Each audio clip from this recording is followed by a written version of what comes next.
Yes, super. Et ben voilà, on est dedans. Tu peux raconter comment on s'est rencontrés? Alors, on s'est rencontrés par le biais d'une de nos amies communes qui s'appelle Cornelia, qui est artiste. Et tu recherchais a priori un comédien pour un troisième film. Elle m'a recommandé auprès de toi. On a dû passer, je crois, 1 heure où tu m'as raconté, développé un peu ton projet et le propos m'inspirait. Ça avait résonné, je crois, avec ton histoire. Exactement. C'est quoi ta relation avec ton père? Et mon père est parti lorsque j'avais 2 ans, je crois. Et du coup, oui, effectivement, le sujet du film m'interpellait plus que de raison. Et tu peux peut-être raconter, mais ça m'intéresse un peu de savoir comment tu l'as vécu les plusieurs sessions de tournage qu'on a faites. Alors, très bien. C'était comment? J'ai trouvé ça très doux, très poétique, très enrichissant et en même temps c'était très drôle parce que tu m'as laissé une liberté de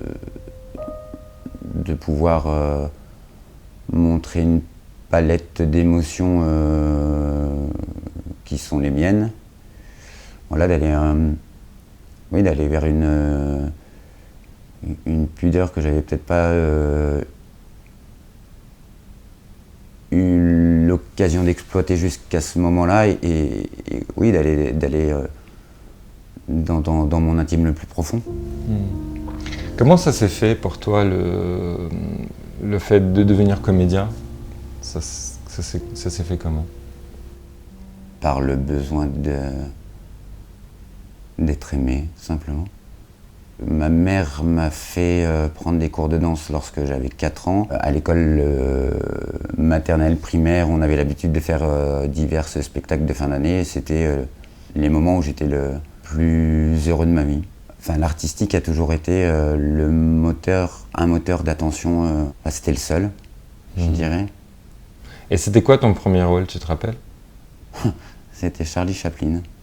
Donc tu jouais Charlie Chaplin? Enfin, à chaque fois que j'ai fait des spectacles de danse ou de théâtre, même si c'était qu'un amusement à ce moment-là, j'avais envie de ne faire que ça. De m'oublier, en fait, je crois. Enfin, d'avoir une multitude de personnages pour pouvoir m'effacer. T'as encore envie de t'effacer aujourd'hui? Tout le temps. Ah oui? Vas-y. Allez. Elle vient ?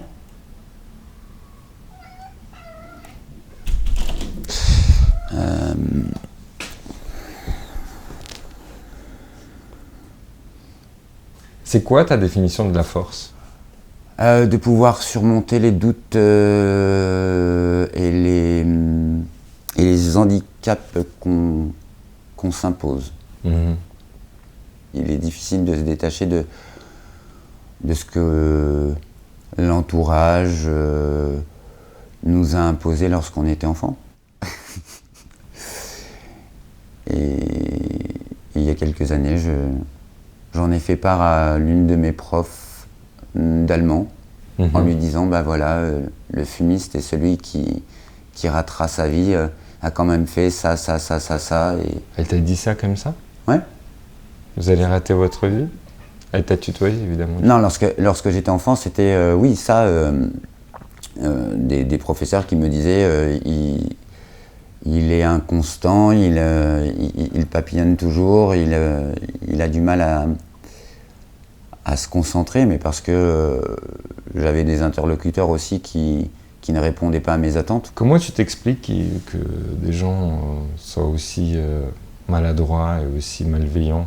Parce que je pense qu'eux-mêmes ont un manque de confiance important. Ouais. C'est quoi? C'est un désir de pouvoir que d'aller vouloir faire prof alors d'exercer peut-être un... C'est un défouloir, quoi. En tout cas, de pouvoir reporter sa frustration sur l'autre.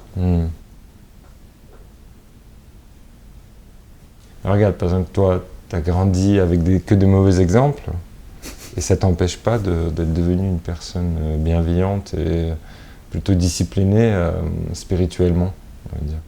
J'ai vécu dans un milieu compliqué, mais après, il y avait quand même, dans une certaine partie de ma famille, beaucoup de bienveillance et d'amour, et je crois que ça, c'est la valeur la plus importante qu'ils m'ont léguée. Donc là, tu es en train de déménager pour t'installer dans le Perche. Ouais. Tu es content de cette décision? Est-ce que tu la remets en question parfois? Non. Ça va être un lieu de vie beaucoup plus agréable, dans une maison de 92 mètres carrés où on va pouvoir, dans les combles, faire un lieu de répétition et un lieu de résidence pour diverses compagnies. Il y aura un jardin de 800 mètres carrés, donc ça va être parfait. Je vais pouvoir planter des oliviers, des chênes et autres, que j'ai en pot actuellement. Prendre des chèvres et des poules? Des chèvres, je suis pas sûr. Des poules, ouais. Pourquoi pas. C'est chouette. Écoute, merci pour ce moment. Merci à toi. Tu veux bien faire un clap de fin?